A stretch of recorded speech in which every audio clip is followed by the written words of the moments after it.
তো guys, hello, welcome to my channel. মানে বাংলাদেশের মানুষজন যেদিকে তাকায় সেই দিকটাই পুরো ধ্বংস হয়ে যায়। লেক্সাস সিটির কথা বলতেছি, যেটি একসময় ইংলিশ প্রিমিয়ার লিগে খেলতো। ফুটবলের যতগুলো লিগ আছে তার মধ্যে এটাকে সবচেয়ে বড় লিগ মনে করা হয়। তারপর লেক্সাস সিটির প্লেয়ার হামজা চৌধুরী বাংলাদেশের হয়ে খেলতে আসে এবং বাংলাদেশের মানুষ লেক্সাস সিটিকে সাপোর্ট করা শুরু করে। তারপর লেক্সাস সিটির ডাউনফল হওয়া শুরু হয়। এখন চ্যাম্পিয়ন লিগে খেলতেছে এবং রেগুলারলি একটার পর একটা সহজ সহজ ম্যাচ হেরে যাচ্ছে। আজকের ম্যাচটা দেখে হচ্ছে এই ভিডিওটা বানালাম, কারণ বর্তমান সময়ে লেক্সাস সিটি জেতা তো দূরের কথা, ড্র করতেও তাদের অনেক কষ্ট হয়ে যাচ্ছে এবং অপোজিট টিমও এত স্ট্রং না, সবগুলো র্যাঙ্কিংয়ে নিজের দিকে। তারপরেও লেক্সাস সিটি হেরে যাচ্ছে, ম্যাচটা জিততে পারতেছে না। এমনকি লাস্ট 5টা ম্যাচের মধ্যে মাত্র 2টা ম্যাচ জিতছে। আর আজকের ম্যাচের কথা বললে, আজকের ম্যাচে অনেক সুযোগ পাইছে কিন্তু কোনো কাজে দেয়নি। হামজা চৌধুরী আবার তাড়াতাড়ি ম্যাচের আর্লি স্টেজেই ইনজয়ার্ড হয়ে গেছে, তাই মাঠের বাইরে যেতে হয়েছে এবং আর্লি স্টেজে লেক্সাস সিটি একটা রেড কার্ডও কনসিডার করে।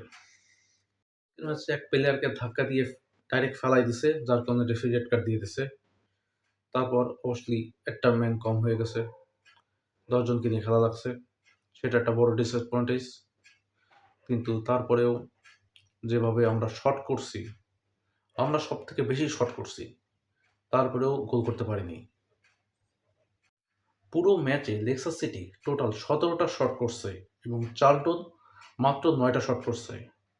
কিন্তু তাদের 5টা শট টার্গেটে ছিল, অন টার্গেটে 5টা ছিল, আর আমাদের মাত্র একটা। 5টার মধ্যে তারা 3টা শট কাজে লাগছে এবং 3টা শটে গোল হয়ে গেছে, আমাদের একটাও লাগেনি। এমনকি আমাদের একটা প্লেয়ারকে তারা পেনাল্টি বক্সেও ফাউল করে, রেফারি ফাউলটা দেয় এবং পেনাল্টিও দেয়, কিন্তু আমরা পেনাল্টি করতে পারিনি। অতিরিক্ত প্যানিক হওয়ার কারণে না অন্য কী কারণে, সেটা সেই প্লেয়ারই ভালো বলতে পারে। অবশ্য এমন যে প্রথম না যে কোনো প্লেয়ার পেনাল্টি মিস করছে, অনেক প্লেয়ারই আছে যারা পেনাল্টি মিস করছে।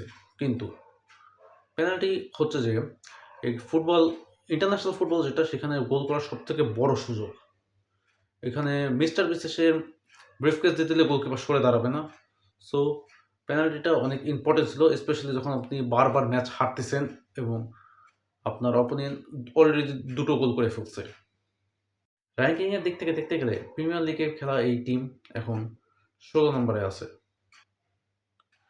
এবং এইভাবে খেলতে থাকলে প্রমোশন তো মনে হয় না হবে। ফ্যান হিসেবে এক্সপেকটেশন বেশি, ভাবছিলাম ডিমোশন হয়ে গেছে তো প্রিমিয়ার লিগে চলে যাবে, কিন্তু পারফরমেন্সের অবস্থা এমন যেন প্লেয়ারদের কোনো খেলার ইন্টারেস্টই নাই। এভাবে করলে ফ্যানরাও তো ডিসঅ্যাপয়েন্ট হবে।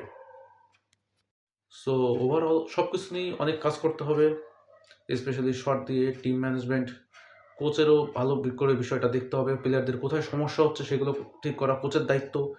এখন কোচ কীভাবে কাজ করতে সেটাও তো আমি বলতে পারবো না।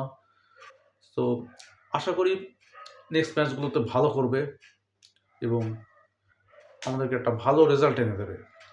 সো গাইস, আজকের ভিডিওটা এই পর্যন্তই। আশা করি ভিডিওটা ভালো লাগছে। ভালো লাগলে অবশ্যই চ্যানেলটিকে সাবস্ক্রাইব করে দেবেন এবং ভিডিওটিকে একটা লাইক করে দেবেন।